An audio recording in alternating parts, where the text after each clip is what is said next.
All right, here we go again. So we're going to show you a video today on how to set up your own Copilot. Now I want to make some things clear on how Copilot works different from what you're used to if you use things like Gemini or ChatGPT, things like that. Think of Copilot like your internal AI. It is your internal version of ChatGPT, allowing you to pull knowledge from sources that you have private, so it doesn't share your information out on the net like OpenAI and Gemini does, right? Because they learn from your data. So this allows you to use your own and build your own chatbots internally.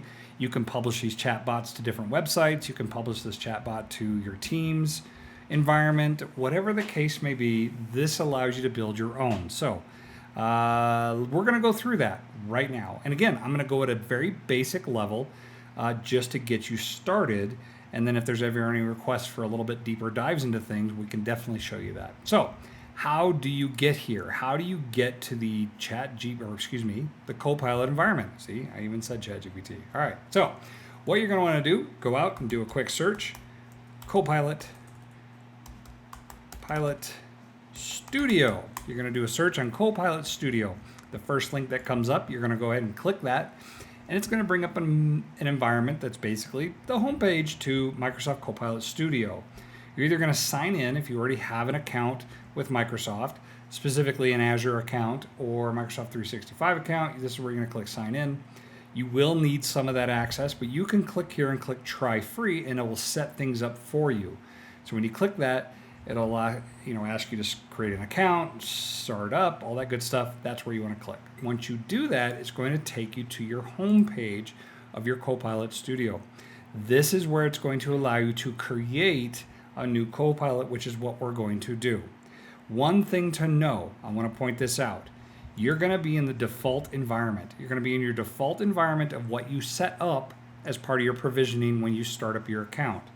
You want to create a new environment because you won't be able to publish anything in your default environment unless there's some configuration. This is a known issue that's going around, and I'm sure it's going to get figured out, but I found the easiest way to do that, create a new environment, and it makes sense from an organizational standpoint. You're not in the default. You can actually create different environments to do that. The way to do that is to go to admin.powerplatform.microsoft.com, click on environments, and you can create a new environment. I already created one here called Video Training for Copilot. We're going to use that one, but this sets things up because all the analytics are done using Power BI. There's Power Apps that get used for part of your chatbot or most of your chatbot. That's where all that's managed. That's why this is in the Power Platform Admin Center. Once you've created that environment, we're going to go ahead and click on New Copilot. When I click on New Copilot, just some things you're going to name. So we're going to name this one. We're going to call this one Video for Copilot Training. Decide what language you want your Copilot to speak, and add any websites. That includes SharePoint sites that you want to have your Copilot to learn from. This is the knowledge place. This is where you're going to tell it what to pull knowledge from so it can learn and give you generated content based on that data. So the more accurate you are, the more refined that data is, the better. So what we're going to do is we're going to add my website, and you can use this site too if you wish. It's www.cjcombs.com/CLI, and it literally is just a single page with a bunch of text on it of SQL commands, Terraform cheat sheet commands, things like that, right? So for testing, for you to get your feet wet, you can use this site if you want, or you can use your own. Remember, this is a public site.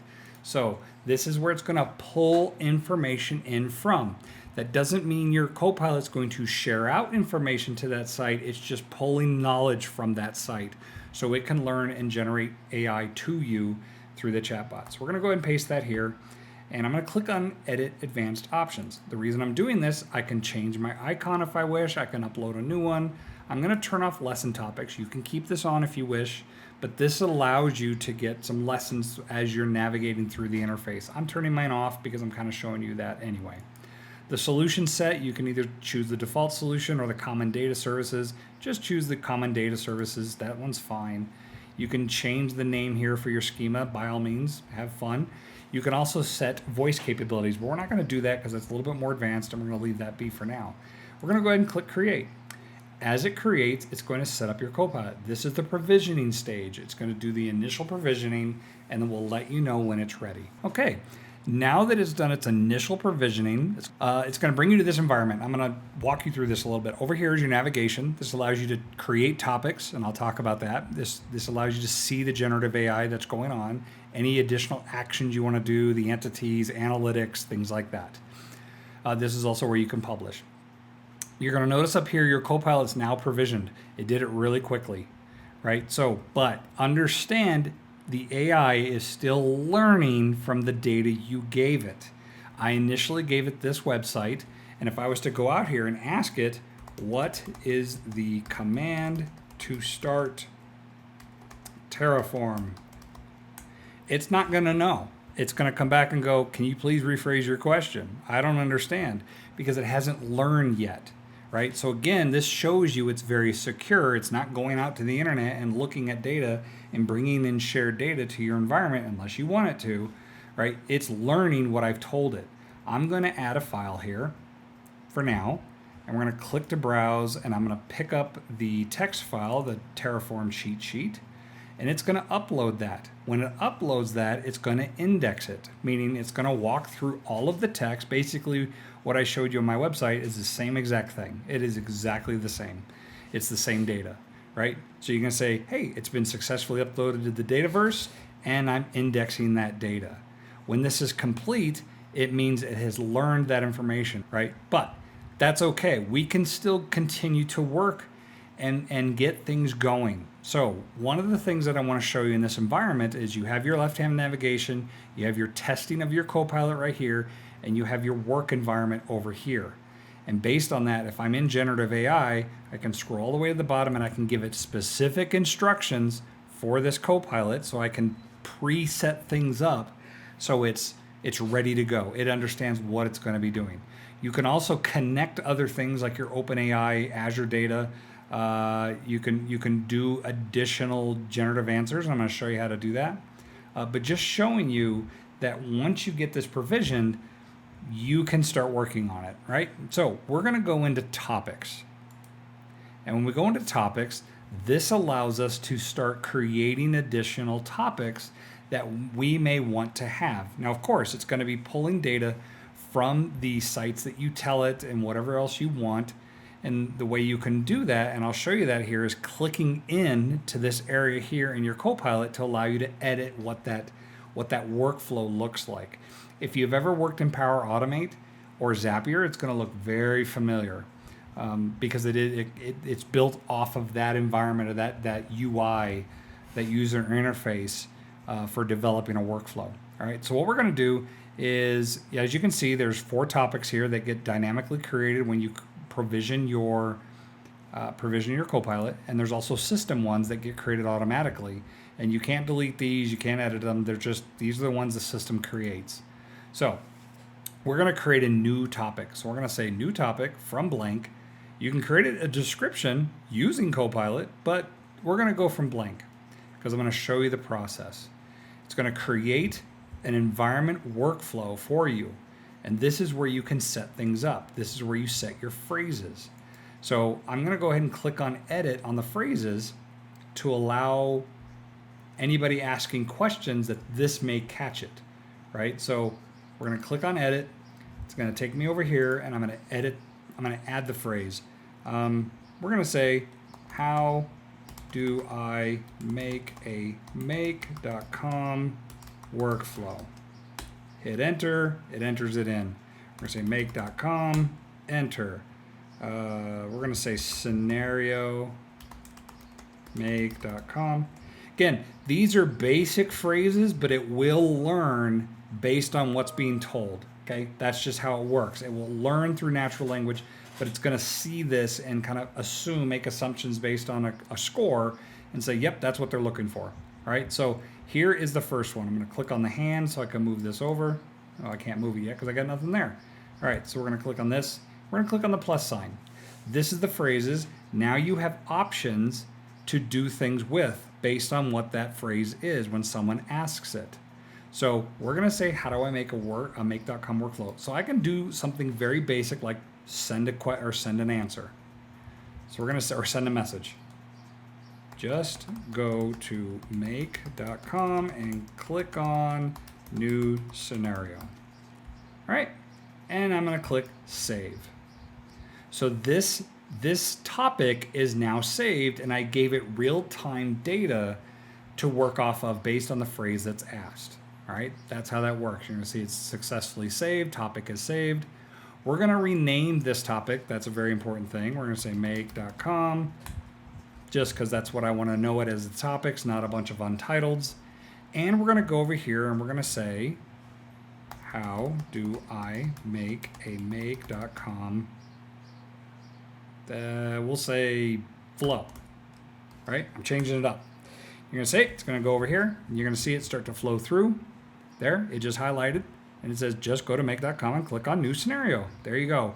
You've made your first topic, and you can enhance this by adding things like videos and everything else that you want. So I can add a message variation, I can add an image, I can add a video, I can add a quick reply, I can add a depth. There's many things that you can do based on that, right? Here is an option, and the video could be a YouTube video, could be your stream account inside Microsoft 365, whatever the case may be. That's totally up to you. All right, so what I'm going to do now is I'm going to create an option for it to ask another question. So I'm going to say ask a question, and you notice I click between these two because that's where I want it to be. So I'm going to ask a question.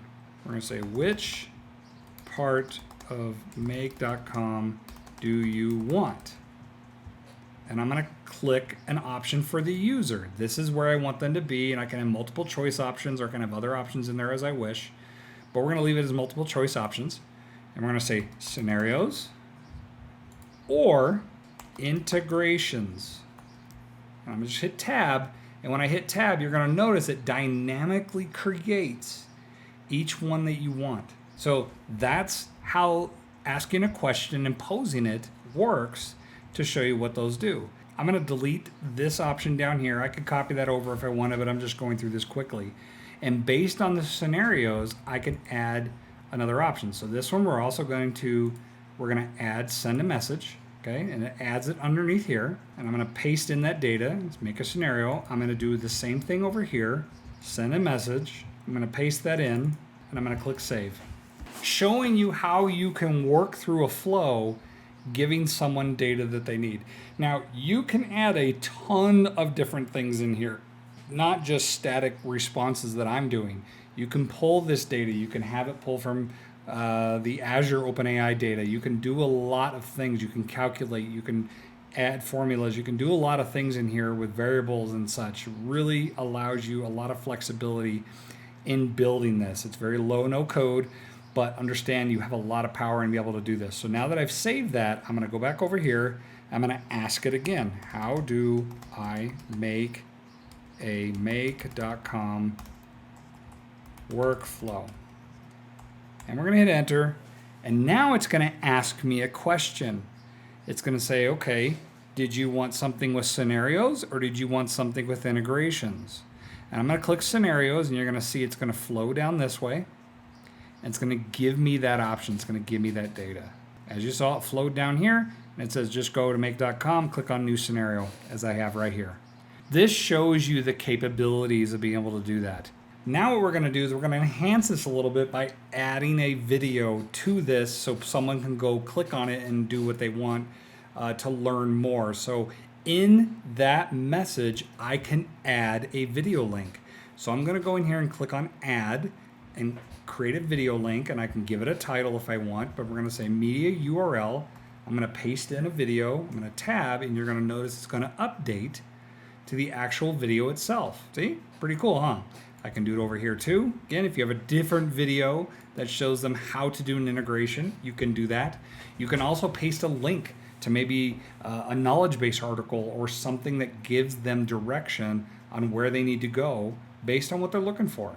It gives you a lot of flexibility in terms of providing real-time support for people that are looking for help on something that it really reduces the amount of calls that are going to come into a service desk or a help desk of some sort, and really gives a proper self-service using AI. Okay, my topic is saved. Now we're going to ask the question again. We're going to say, howdoimake.com. Again, showing you the natural language that it's going to figure out what I'm truly asking for based on the phrases I trained it earlier. Here again, scenarios or integrations. I'm going to click on scenarios. And then it's going to give me this condition right here, scenarios. It's going to provide me that link or that message again. But this time it's going to embed the video directly into the chat. There it is. So I can either click on this, click play, it'll play in line, right? It'll play right here. Gives you a lot of those options to be able to do that. So I hope this has helped you understand how you can truly make a Copilot internally and be able to publish this Copilot out to things like Teams, to Slack, to Skype, to Facebook, to whatever your channel of choice is. This allows you to do that. Right, so I hope this has been helpful. If you have any questions, you want to see something more in depth, let me know. But don't forget to subscribe, follow, and I'll be putting more of these out. So we'll talk to you all later. Have a good one.